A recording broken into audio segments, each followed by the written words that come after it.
दिन शाम का समय, प्रदोष का दिन, प्रदोष का दिन, प्रदोष काल, शाम का समय, भगवान देव अधिदेव महादेव माँ जगतजननी पार्वती जी के साथ में भ्रमण करना। देखिए,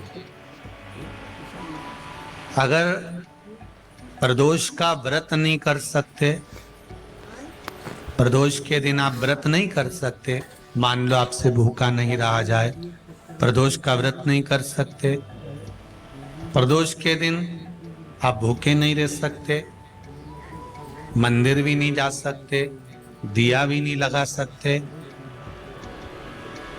तो शिव महापुराण की कथा कहती है कि प्रदोष के दिन, प्रदोष काल में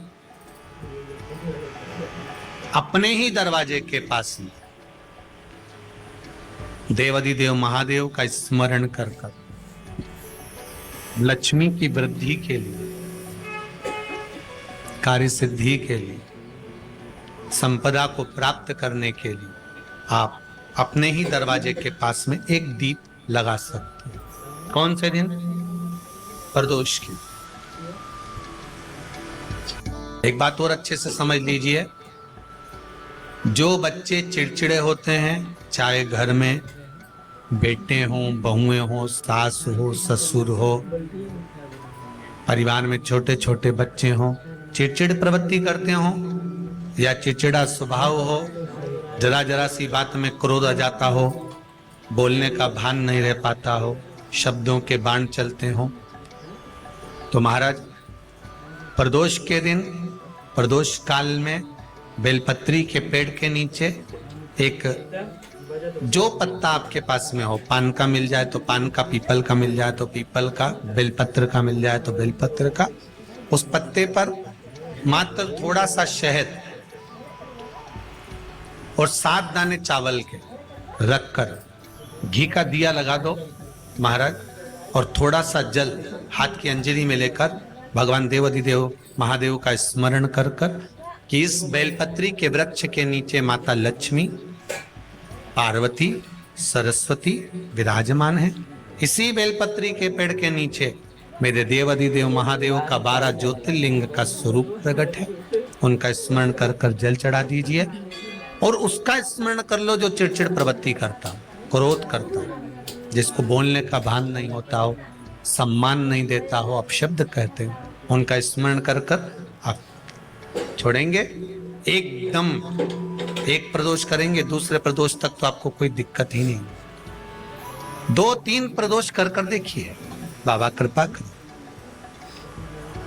बच्चों को पढ़ने का कह रहे हो, पढ़ने बैठो, पढ़ने बैठो, पढ़ने बैठो, पढ़ने बैठो, तो एक आध प्रयास बच्चों के लिए भी कर लिया करो कि भाई ठीक है।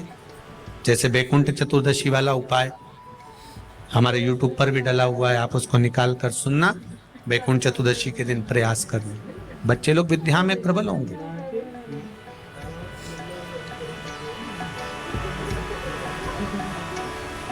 शिव उपासना का जो फल है वह 1000।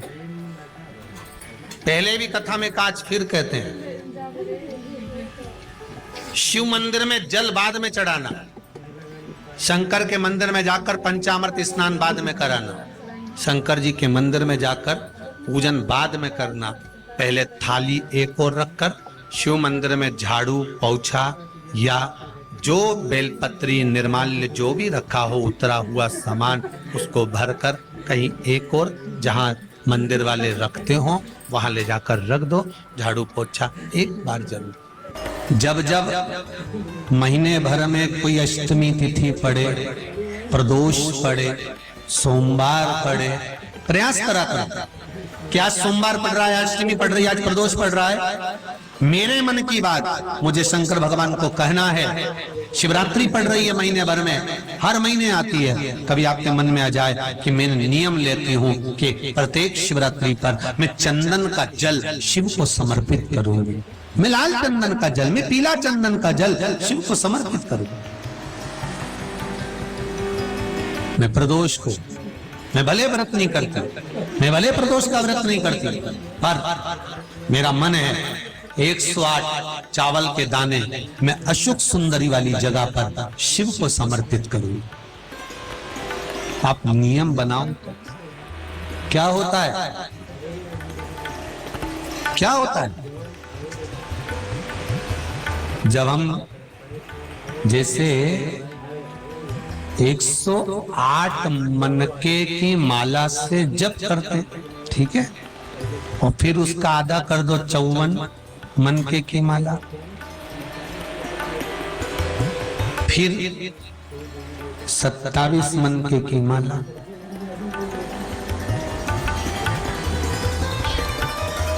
जब हम मनकों की माला से किसी जप को कर रहे होते हैं, किसी जप को जप रहे होते हैं,